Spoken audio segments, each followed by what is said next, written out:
All right, y'all, welcome back to the show. It's Anti-War Radio. I'm Scott Horton, and introducing Stephen Elsberry. He's been writing some independent articles at voices.yahoo.com. The most recent is called There Will Be No War with Iran, at least not a hot one. Before that, he had a couple of more. Will Israel attack Iran? And getting out of the Gulf, the path to free market oil. Hey, that sounds interesting. Welcome to the show, Stephen. How are you doing? Thanks. Great to be with you, Scott. Good. Well, I'm happy to have you here. And I've read the last two. Will Israel attack Iran? No way. And there will be no war with Iran, at least not a hot one. Great news, but how can you be so sure? Well, because, A, we know that Iran doesn't have a nuclear weapons program, so I can't see why we'd launch one seriously.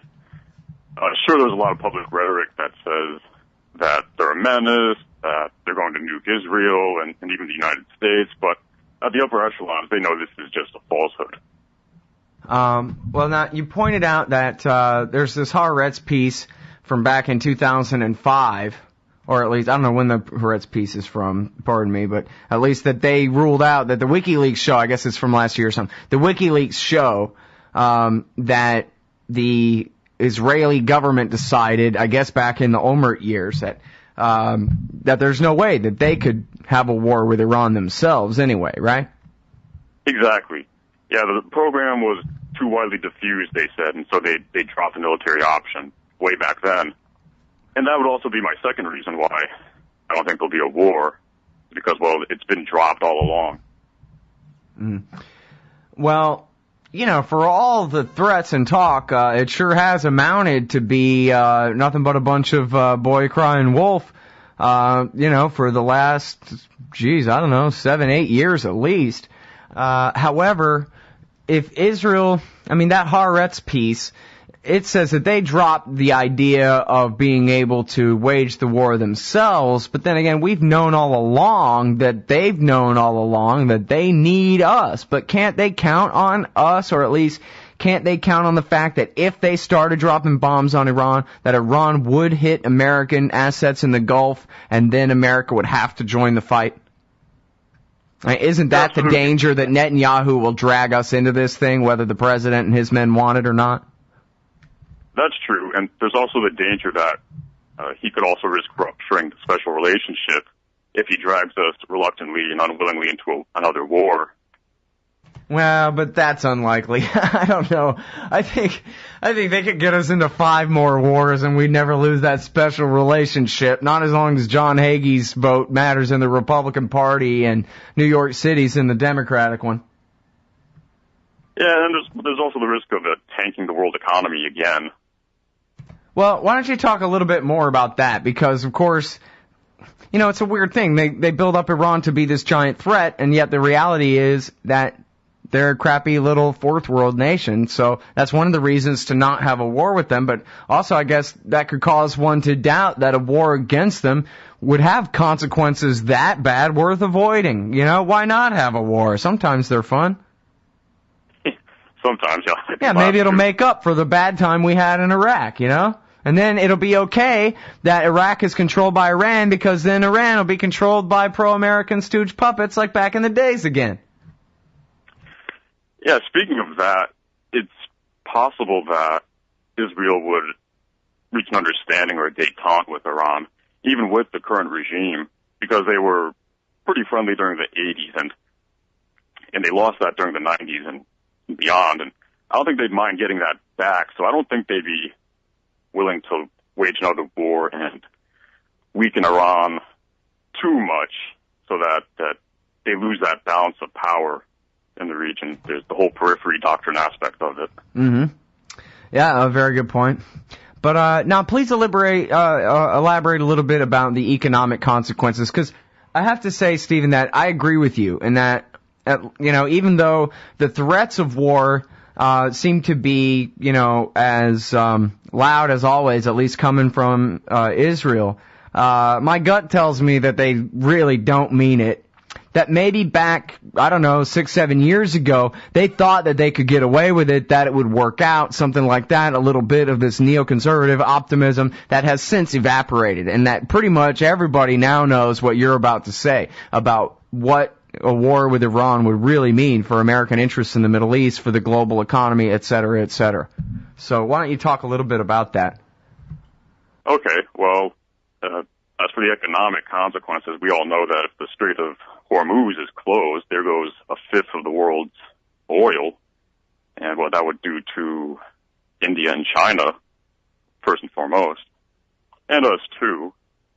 As I said, like, the economy's sleepwalking towards recovery. It's still kind of artificial at this point, but there's still a chance that it could seriously recover, but that would be jeopardized in the event of a war. And what about Afghanistan? Right, and there's also the risk of Iran sponsoring terrorist activities, well, just anti-American activities. And also in Kuwait, we still have some troops stationed there as well. Yeah, right there within range. I remember it's been years ago now, back when our guys were really occupying Iraq by, better than 100,000 men over there. The Mahdi Army of Muqtada al-Sadr and the Badr Brigade of the Supreme Islamic Council, which is pretty much, I guess, just folded into the Iraqi army now. They all promised that if America ever bombed Iran, that they would fight us. They would turn on our guys in an instant. And, of course, we still do have lots of CIA and State Department people left over, as well as mercenaries. And I guess I still don't know for sure whether we have air bases in Iraq or not, but I have to believe that they're trying at least to keep some up in Kurdistan or something. I don't know. But certainly we still have that massive embassy in downtown Baghdad. And all those people are, basically just set for, roof of Saigon embassy type moment right there, if they're lucky, I guess. Yeah, and there's also the aspect of Pakistan joining as well, joining a fight on Iran's side, should they be attacked. Russia, too. Yeah, and all those stands where America has friendly dictatorships now, we don't really know, do we? Does anybody know the extent of Iranian infiltration of, say, Azerbaijan or Turkmenistan or Kyrgyzstan or any of those places where they could cause trouble for us? Right. Well, I guess not American soil. An official came out and said that wasn't a possibility, but certainly in the Middle East and elsewhere, there could be retribution. Sure, and yeah, I tend to think that any threat of Iran being able to strike back in the United States, obviously they don't have a Navy or an Air Force that they could do any such thing with. But people say that, Hamas or Hezbollah could have agents in the United States that do that. But I've never seen any reason to believe that they have, that, say, Hezbollah has anybody here except cigarette dealers, black market guys, selling cigarettes out of their trunk and sending the money home, anything like that. Surely the FBI would protect us if there were actual Iranian-backed terrorists in the country. They're certainly willing to go the extra mile against used car salesmen entrapped. Well, I'm sorry, we got to take this break. We got to take this break, Stephen, but we'll be right back on the other side of this. We're talking about the possibility of a war with Iran and why Stephen thinks we just won't have one.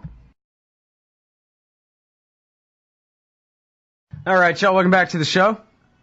It's Anti-War Radio. I'm Scott Horton, and I'm talking with Stephen Elsberry. He's been writing for voices.yahoo.com. There will be no war with Iran, at least not a hot one, is his latest. And you put forward a whole theory in here, Stephen, as to why the Israelis are constantly bellowing and blustering and bluffing about Iran. Reasons that have nothing to do with actually going to war against them. Right. And again, it has more to do with the periphery doctrine, where Israel is trying to counterbalance the Arabs with various neighboring non-Arab states, such as Iran, Turkey, and in the past, Ethiopia before it went red. And, well, now they've lost Turkey because of the Mavi Marmara incident. And so they'd like to get Iran back, especially considering the upheavals of the Arab Spring. They're not feeling too confident right about now.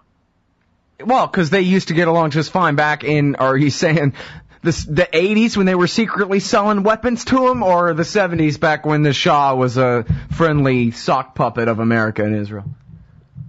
Both. And I don't really think the sock puppetry matters so long as they're coordinating their foreign policy together. Yeah.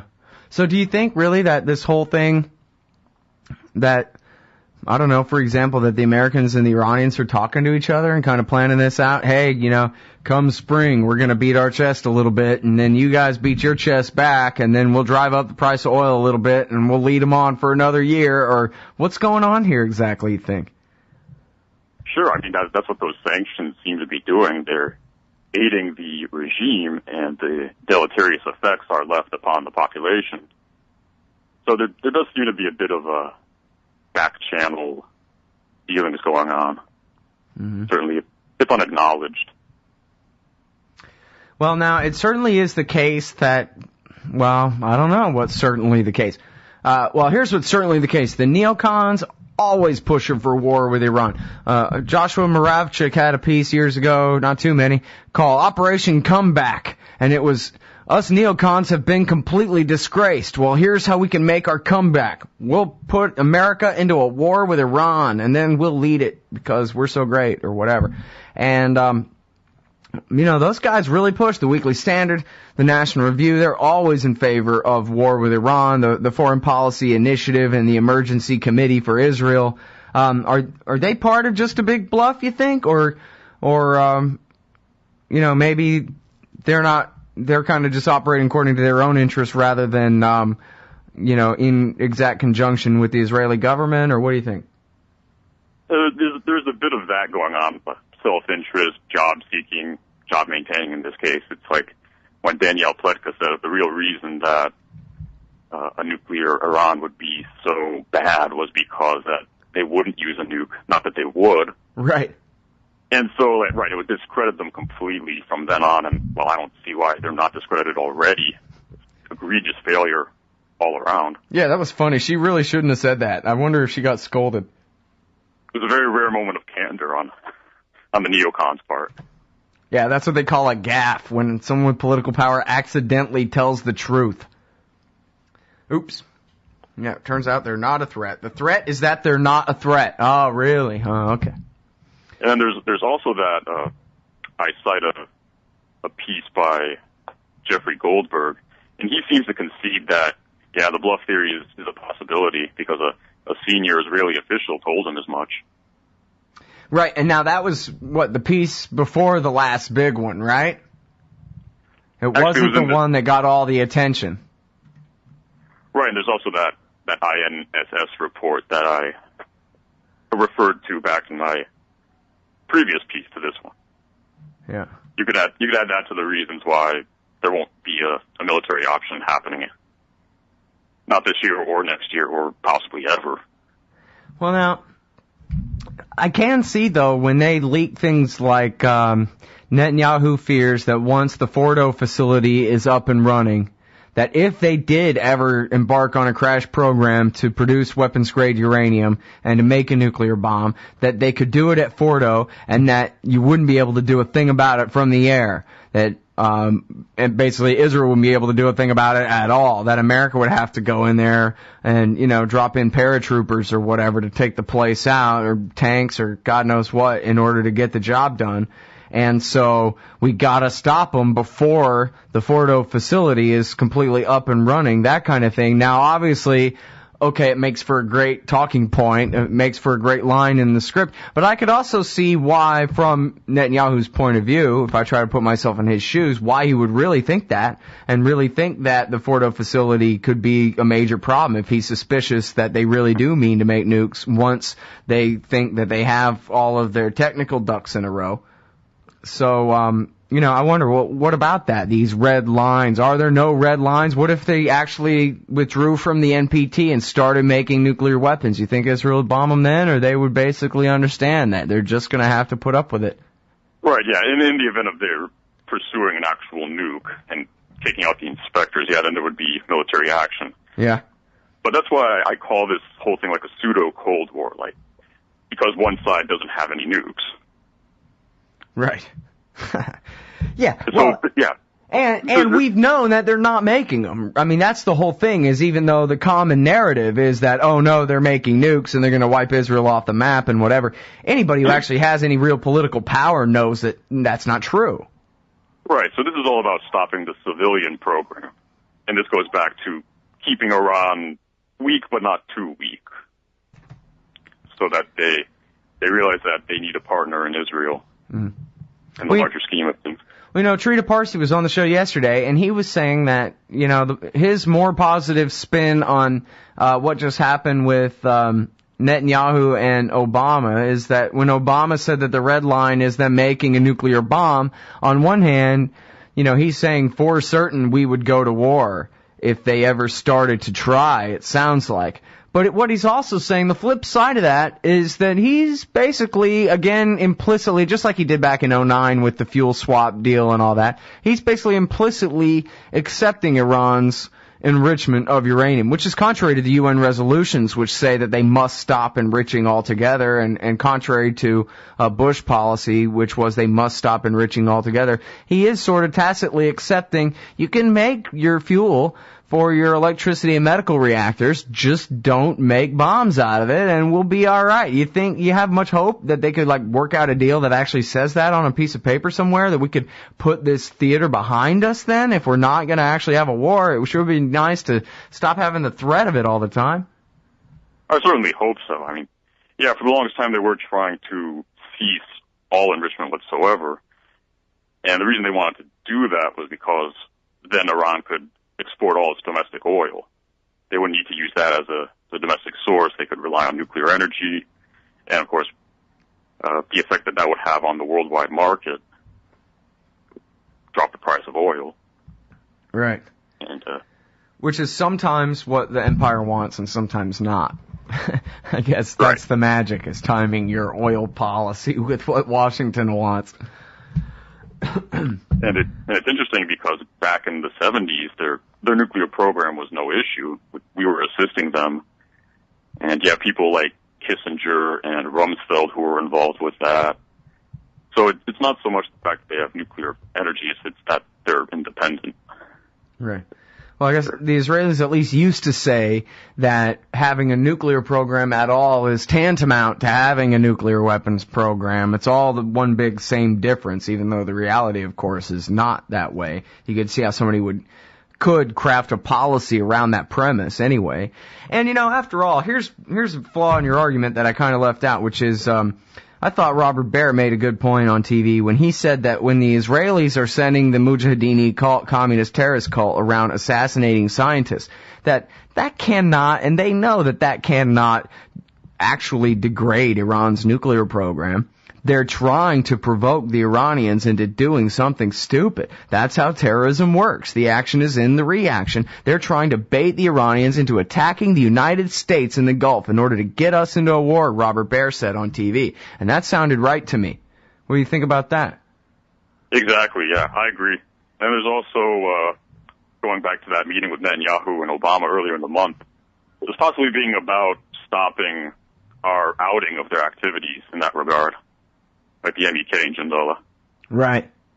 Yeah, because there has been a bit of that lately. Well, and then I guess the answer to that was to keep leaking, or I don't know whether it's highest level leaks or mid-level leaks. Seemed like pretty high level leaks to James Risen at the New York Times. 2 different stories that he wrote about all about the background of the CIA's conclusion that the Iranians are not right now pursuing nuclear weapons, which that seemed to me to be a pretty big deal. Hopefully a bit of a last word on the subject, at least for a while, right? Yeah, and that meeting could also have involved us ramping up our own covert ops, spying, more on-the-ground operations, not necessarily terrorism, relying on the MEK in Jindala. Sure, yeah, plenty of intelligence operations and that kind of thing. Yeah, just to like Hirsch described. Just ensure that we keep up that covert campaign. Right. Israel will do their part, we'll do ours. Something along those lines, I think. Yep, sounds right. In fact, my wife, Larissa Alexandrovna, wrote a story when the WikiLeaks State Department cables first came out about Mayor Dagan, who now is opposed to war, then was the head of the Mossad, and he was briefing, or at least having a discussion with the Deputy Assistant Secretary of State, or maybe it was just the Deputy Secretary of State. His name is, it wasn't Christopher Hill. Pardon me now, the American ambassador's name escapes me. But he's basically saying, first of all, yes, our red line is closer than yours, but wouldn't you rather start the war on your own terms rather than have us drag you into it? That's one thing. And then the other thing is they're talking about working with the Iranian dissidents, which means, of course, the MEK and probably Jandala, too. So it seems like there's some cooperation on those issues, at least back in the past, even if the Americans are pretending now that it's all the Israelis and none of us doing it. Yeah. Dagan was also going for regime change in that piece, and I do think that that could be like the ultimate goal, the ideal goal, but also I do wonder if that's tenable now, considering that what would the effects be of a Persian Spring? Like, would that in turn precipitate a Shia Spring, which I can't imagine the Gulf states would want to possibly occur. True.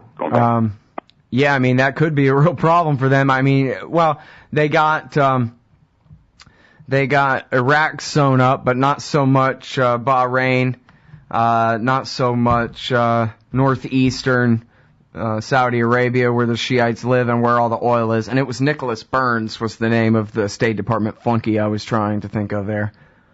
Right, yeah. The story is leaked cable reveals U.S.-Israeli strategy for regime change in Iran. It's from November 2010. All right, I'm sorry, we're over time and we got to go, but I want to thank you very much for your time and for your great writing. I sure appreciate it. Thanks for having me, Scott. All right, everybody, that is Stephen Elsberry. He's got a couple, quite a few actually, here at voices.yahoo.com. There will be no war with Iran, at least not a hot one. And before that, will Israel attack Iran? No way. And very well-informed commentary there. Links to his sources. Very important in the 21st century to link to your sources. Okay. We'll be right back.